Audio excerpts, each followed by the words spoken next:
90% of people living in urban areas rent houses ranging from 30,000 shillings and below per month. This is the group that is likely to bear the full brunt of the budget taxation proposal. COFEC is now calling for more deliberations from Treasury and KRA before the effective date of the proposed taxation.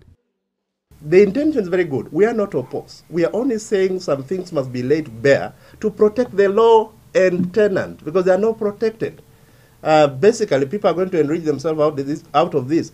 And I don't think even Treasury is going to raise the kind of money they expect. But again, at what expense to the economy? According to Consumer Federation, the 30% taxation will affect the country's economy since the prices of commodities will rise, leading to inflation. Employers have also been asked to be ready to review house allowances upwards for the employees. What the Treasury is doing is making the cost of doing business to go higher.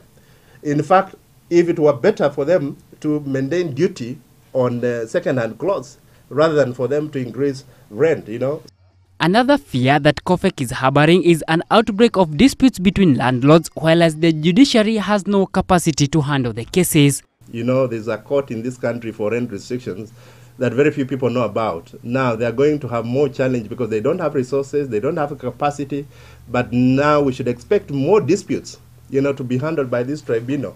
What's going to happen? COFEC has further criticized the manner in which policies at the Treasury are currently being handled. This was a pro-people budget.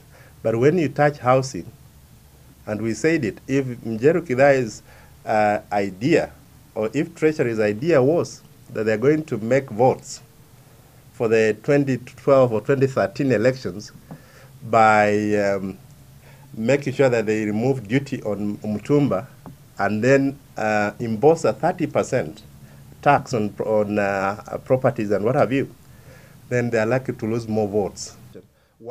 The Consumer Federation has called for a meeting between Treasury and KRA within 7 days, failure to which they will lobby tenants and also members of parliament in a move towards delaying the move until proper mechanisms are put in place to address tenants' protection.